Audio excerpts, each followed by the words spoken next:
Welcome everyone, please come in. Come in, today is Wednesday and it's the start of the 17th. I know, it hurts to even say, it's the start of the 17th week of 9.1. The reason we are united once again together is for another bit of updates related to 9.1.5. This time around, it was waiting for the last bit of addition to the PTR of 9.1.5, which was missing, because the only thing that was missing from the PTR was the Mage Tower Challenge, the reworked, retuned Mage Tower Challenge. We have gone over what the Mage Tower Challenge is going to give us in the next patch already, and of course, the contention of the Mage Tower was the fact that people associated almost with a Pavlovian response the Mage Tower to the artifact appearances. That was when you heard people saying they wanted the Mage Tower back, what they actually meant was they wanted a way to get artifact appearances back. So of course, when Blizzard actually gave us the Mage Tower back, it left a little bit of a sour taste, a bitter-sweet taste in your mouth when you realized, no, not really, you're not getting any artifact appearances. Nevertheless, they came out with a different type of reward, which I still think it's a pretty good and sought after type of reward, because cosmetics, if we have to go in the cosmetic realm, transmog stuff, so appearance for your character is always very well welcomed, so at least we have a good alternative to the artifact appearances. However, what we have to talk about today is the fact that Blizzard has announced the testing of the Mage Tower Challenge, because on Thursday from 10 in the morning to the 10 in the morning of Friday Pacific time, the Mage Tower is going to be available. For us Europeans, that means basically from 7 p.m. to 7 p.m. of Friday. That's going to be when the Mage Tower is going to be available if you want to test it. The first thing people wondered is why just one day? We have heard from Blizzard a week ago when they announced what were they planning with changing the Mythic Plus time walking and the tiny changes they had to add, because, you know, Legion Mythic Plus is a different thing than Shadowlands Mythic Plus. And in that announcement, they also pointed out that the Mage Tower was getting close to being available for testing on the PTR. And now that it is, it's interesting, I guess, that the availability for the Mage Tower is just going to be for 24 hours. This might mean a multitude of things. Perhaps it means that after all, the entire event is just 7 different challenges, essentially, so there isn't too much to test. Also, there isn't really too much room for variety, because each and every challenge is going to be limited for a certain amount of specs. Usually 5 or 6 are going to be the only ones available for the challenges, so maybe Blizzard is very confident. Also, we can say they already tested this Mage Tower system back in Legion, so they already know perhaps what were the issues, what needed to be fixed and tuned, and now what they have to do is look at these challenges from the perspective of being 5 years in the future, with different systems, different gear, different power on your character. So maybe that's the only thing they need to see, to test. Or perhaps it's just a preliminary test. Perhaps they're just making it available before making it more widely testable, or maybe they just don't want it to be tested for too much. Whichever it is, in about a day or so, it's gonna become available for testing. Since we have talked about the Mage Tower Challenge, it is worth remembering everyone what exactly will you need to be playing for the challenges to be completed and to get your armor set, but more importantly, if you want to complete all 7 different challenges for the mount, the Spell Tome mount. Of course, you could literally play 7 different classes, each and every one for each and every challenge. You could be playing Havoc, Demon Hunter, Fire Mage, Beastmastery Hunter, Brewmaster Monk, Holy Paladin, and Shadow Priest, and get all 7 different challenges. But you can also try, for example, because I guess this is where most people are gonna be in, you can also try to get all of these 7 challenges done with the least amount of classes, for example. And I'm just coming here to tell you that the least amount of classes that you can use to get all of the challenges complete for the mount is 3. This means that, TLDR, there isn't a 2-class combination which is going to allow you to get 7 different specs to complete all the different challenges. Even Druid, which technically has 4 specs. So you can use Druid with 4 specs and another class with 3 specs to cover them all. Unfortunately, there is no combination that allows you to do that. So in the shortest case scenario, if we were looking at perhaps leveling certain classes because of the Mage Tower challenge, you will still be needing 3 classes to get all 7 of these challenges done. And pretty much almost all of the combinations are going to allow you to get these done, because 3 classes is going to mean 9 specs most of the time, and you have 7 challenges. So it's going to become quite likely that no matter what you are looking at, no matter what you're playing, you will be able to find a combination of specs that fit all of these challenges. I'm leaving you behind this grid so that you can better mix and match which of the classes you were planning on throwing into the Mage Tower, so you can better see what do you have to do to get your mount. Me, personally, I'm actually more interested in the recolored tier sets, not so much about the mount. I still have the classes needed to get the mount. I probably will, but I'm still more interested in getting the transmog set, but I'm sure many people will be hunting for the mount, so that's what you have to go for if you want to get it. Now, outside of the Mage Tower Challenge news, we do have a rectification of something we pointed out a couple of days ago, I think, which was the time-bound rumination item that Blizzard was planning to add. This was the follower XP help in 9.1.5. This has been something that has annoyed me for quite a while, because I knew that in 9.1.5 we would have been able to respec freely to different covenants.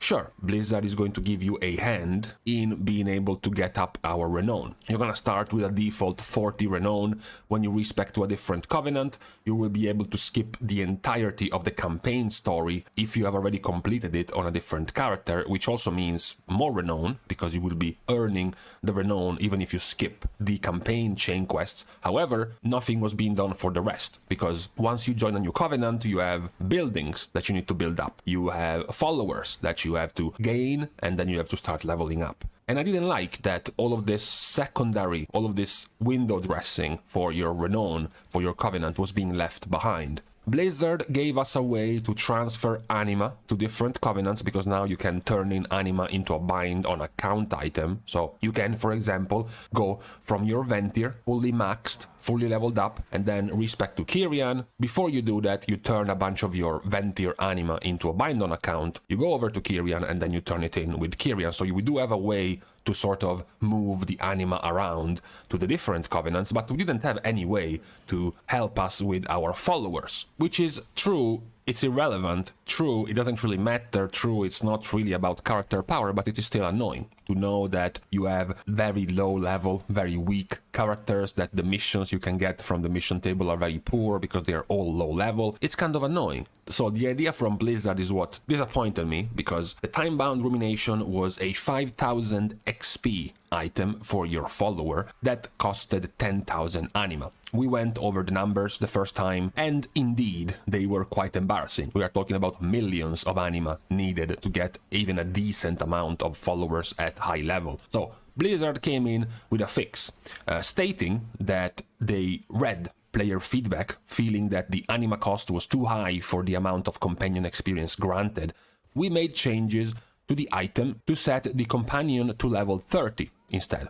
The original design of the item was intended to be a supplemental augment to get companions through very low levels quickly, and not to be replacement for interacting with the system. Upon further inspection, after player feedback, we agreed that the cost was too high for just 5000 XP. So the change means that if you pick this item and you use it on a level 1 follower that you just got from respec into a different covenant, it's gonna bring him to level 30, which means it's the equivalent of 40,000 experience or 80,000 anima. So if this item stayed the same, you would have needed to buy 8 of these to get your follower from level 1 to level 30. Instead now, with 10,000 anima you can set it to level 30. That would be the idea of this changed item. I still think it is not enough. I think it's not enough because remember, we are going to have the opportunity, finally, perhaps a year late, to be able to play all covenants at once. So you don't have to use this item just on one covenant, you have to use this item on 3 different covenants. If you are a player like me on my shaman who has only played Necrolord so far, the covenant of Ventir, Kyrian and Nightfae for me are essentially completely barren, they are completely empty. I wouldn't just need, let's say, 60, 70,000 anima to use this for my 6 to 7 strongest Kyrian followers. I would then have to repeat this for Ventir and then repeat this for Nightfae. Not to mention, the buildings are all level 0. The buildings are all missing, so I have to build up for anima all of the buildings on 3 different covenants. So yeah, I still don't think it's enough of a change. I still think it is going to continue what I thought was going to do, which is frustrate players because they feel like they are missing or lagging behind on their followers. And the problem here, and we talked about in a few videos ago, talking about why Shadowlands feels emptier than other expansions, the problem here is that this type of issue is not gonna be enough to force players into content because it's not player power. Blizzard might be thinking, hey, because now players have access to all 4 different covenants, they will need a ton more anima for the buildings, for the followers, so this is totally going to get them to do world quests again, to grind anima from world quests or maybe grind anima from Torghast again. The reality is that it won't, because it's not character power, it's not very important, it doesn't feel like a great reward to do that, it's just for cosmetic or alternative type of activities which do not empower your character, so players would rather just not do it. Which is why I think it's an issue. If you wanted to drip feed, if you wanted to make something grindy in the game, you might as well be sure it has something to do with character power, with strength, with improving and making your character stronger. That's just about the only way you can guarantee yourself that the players will have an incentive in spending more time into the content. They will certainly not do it if it's about some followers of one of your 4 covenants. That's just not enough of a pull, not enough of an incentive. So that's my take on this change. Better than before, but still bad, still bad. The same can be said talking about not really getting players to be into the content because you're not incentivizing them enough, could be Torghast Leveling. We pointed out, at this point we're talking about weeks and weeks ago, that there was the possibility, given by some strings data mine for the future patch, that Torghast would have gotten a leveling system. So this could have been an incentive for players to level. Perhaps there are players that enjoy Torghast, but they kind of didn't feel or didn't find any incentive strong enough to make them be into Torghast. But maybe, now that there is a leveling system, you're gonna be fine leveling multiple characters through Torghast. The issue at hand at the moment is that there is a leveling system in Torghast, but it is pitiful. It's about a third of the speed that you would get by simply doing quests, either the normal way or with the threads of fate, going around at your own choosing. Torghast at the moment is much slower. What makes this slowness even more confusing is the fact that at the moment Torghast also doesn't have the other thing that people would have thought would have been logical if you made it a leveling system, which is gear. Torghast at the moment doesn't give